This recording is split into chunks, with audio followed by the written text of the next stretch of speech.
Now this is a very old city, a Roman colony, founded in about 50, like I said, a Roman colony that is, from 52 BC, founded by Julius Caesar, and it was for his soldiers, the war veterans, kind of retired soldiers who had to spend that relaxed kind of life.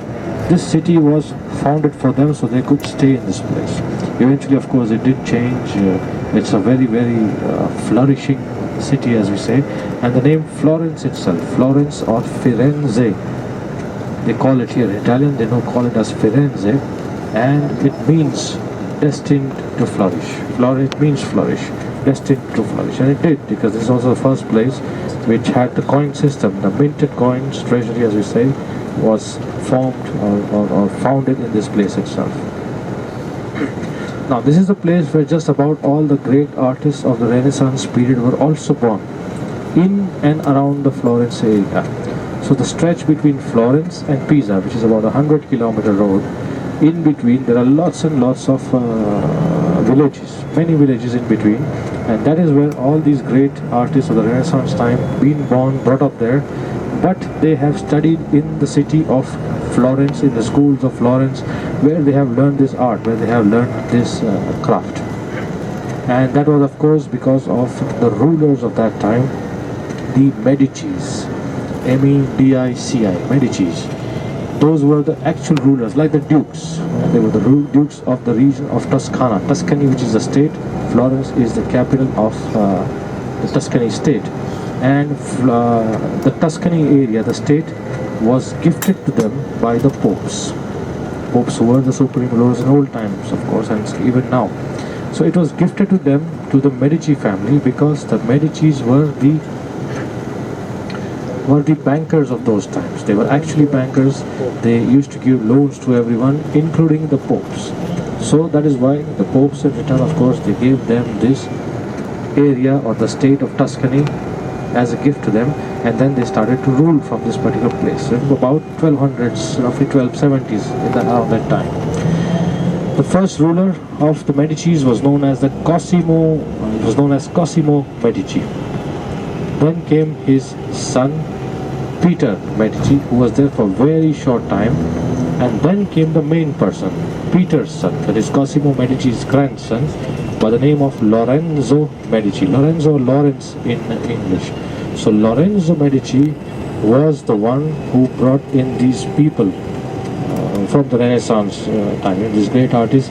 He was the one who encouraged them, because he was a lover of arts, he was a lover of, you can say, music, so on and so forth. So it was because of him he got all these great artists into the city of Florence, and that is why city of Florence has more statues or sculptures or paintings than anywhere else in the world, I would say.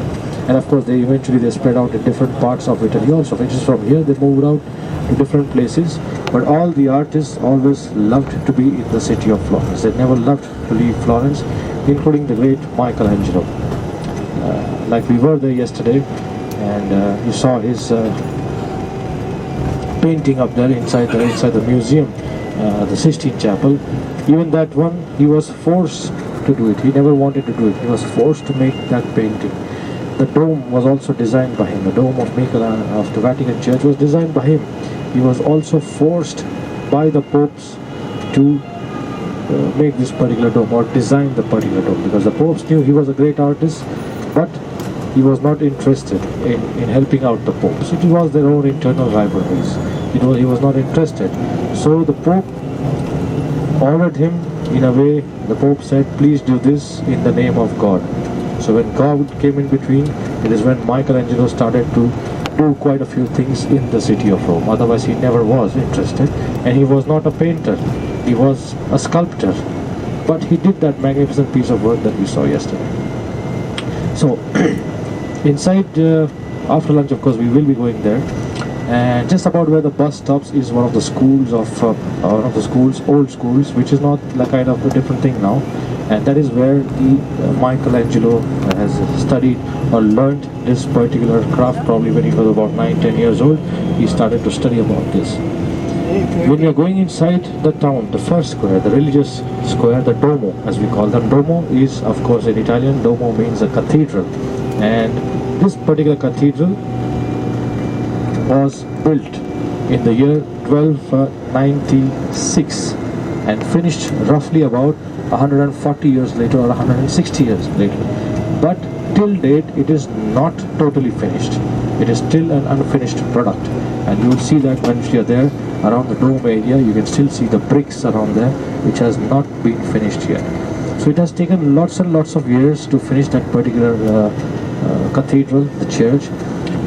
Even the facade, the marble facade which you will see from outside, that is also a recent phenomenon. It's very late, so it's not very old. The facade was done recently, about 2 centuries ago.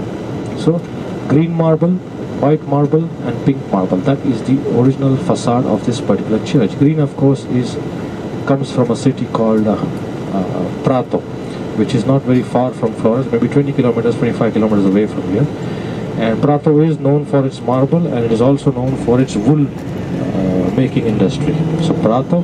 White is Carrara marbles, which are very, very famous, and we will be passing through the town of Carrara tomorrow. And the pink marble is from a place called Maremma, which is actually Siena. Siena, which is again a tremendous city of Italy, and about I would say about hour and a half away from this particular point. So the sculpture, the facade of the church is made up of 3 marbles, and the church is dedicated to Mother Mary. So 1296, and I think it is 9th of September, which is the birthday of 8th or 9th of September, I believe, is the birthday of Mother Mary. So that is when it started. The foundation of the church started at that particular time, and the name of the church is Santa Maria del Fiore, Saint Mary of the Flower. The flower, of course, which is the lily, which Mother Mary loved a lot, and now the symbol of the city of Florence is also the flower. The lily flower is the symbol of this particular city. Next to it, of course, will be the bell tower, Giotto, one more artist of that time. The architect of the church was Arnolfo di Campio. He was the one who designed this particular church, and also the same person who has made the statue or designed the statue of Saint Peter's. Was that Saint Peter's statue open yesterday inside the church, or was blocked? So you could go and touch the feet. I don't, because I was. Did you? So maybe it's blocked. That should be blocked. Anyways, that statue was also designed by this architect called Arnolfo di Cambio, which is of course bronze. So it's the same architect or architect of course, who designed this particular church. Opposite the church, like I said, is the most important building of Florence. It is the most oldest building of Florence from Roman times, which is now a baptistry. In old times, it used to be a temple, where of course the pagan temples where they used to worship the Greek gods. Later on got converted into a baptistry. Now the baptistry has three doors. The most important being the east door. The east door is known as the door of paradise, because the east door is facing the church.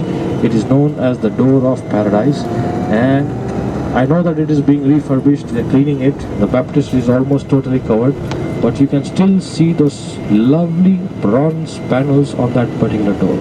And those bronze panels are not original. They are replicas. The originals, almost everything in Florence are now preserved in the museums because of natural disasters like flood and ice. And Florence is known for its hailstorms. Tremendous hail, and I have experienced it quite a few times, the hailstorms. It's actually big, heavy stones falling on you, and you can get hurt with that. It is known for that. Florence is very much known for hailstorms. So all this is of course preserved in museums, but you will see those 10 panels of bronze, the replicas. The original ones, of course, were done by a person called Lorenzo Ghiberti and his 2 sons, and it took them almost 20 years to finish those bronze, 24 years rather, to finish the bronze panels. And on the bronze panels are the depiction of the testament. what used to happen in old times? Old times, there were no books where you can read. People were uneducated. So to educate the people, they had to go and look at the pictures, and from those pictures they could educate themselves. So that is what the bronze panels tells you about the testament. Just like I would say, let's say Cain and Abel, Noah's Ark, about the 10 commandments, so on and so forth. So there are 10 panels for it, which you will get to see in this place.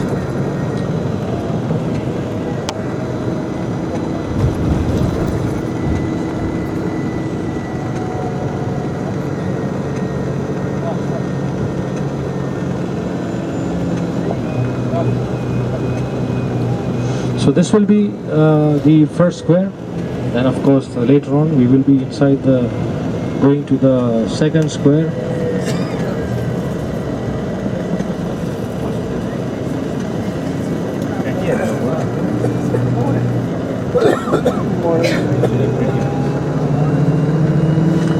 Second square, like I told you, is an open air museum itself with lots and lots of statues, and just about everything statue that you see is going to be original inside, including the statue of Medici's, the statue of Hercules, the statue of the most famous, of course, David, which has become very famous. But the David, of course, is a replica. David is not the original one. David is a replica in this place. But you will see the dome, the old area on the left hand side.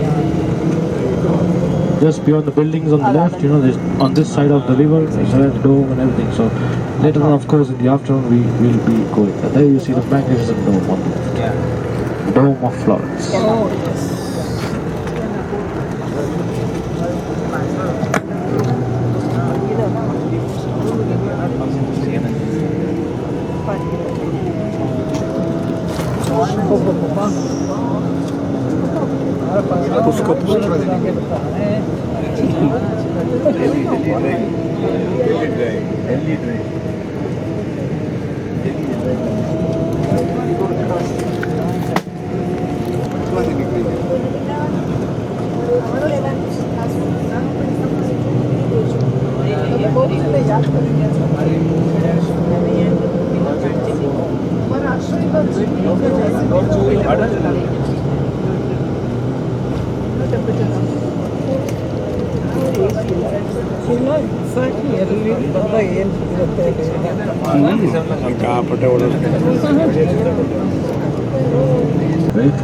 So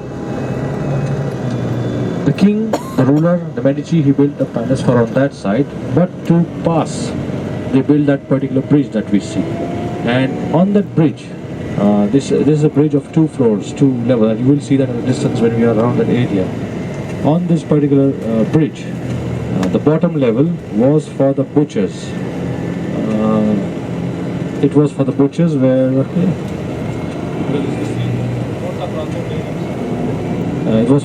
where they used to cut meat, and on top of it was a corridor which is known as Vasari corridor, which was the architect who built this particular bridge.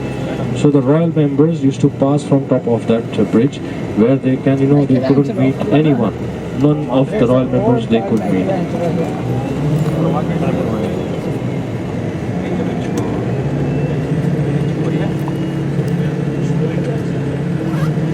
So that's how the bridge was, so they could pass.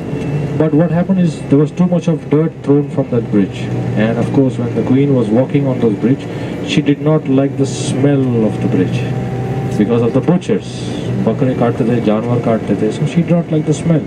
So she ordered all the butchers to go off that particular bridge, and now of course that bridge is full of goldsmiths. Mr. Jain ki kaam ki cheez hai. So it became full of goldsmiths. And till date there are jewelry shops on that particular bridge. But of course Florence comes to gold. I think this is I don't know what the carats we call it. Maybe it's 18 carats gold if I'm not mistaken. In Florence, generally it is 18 carats gold. But they have those shops on top of that bridge. And I'm not going to take you there. For obvious reasons. All the husbands are happy. Now they are very happy that without Hitler hi acha hai. 1500s, 1400s. This is about the time these buildings were constructed, and most of them are palaces. Palaces of the rich people, palaces of the noble people, the noblemen, the rich part are of course from this particular town. And we are entering the oldest part of the city of Florence.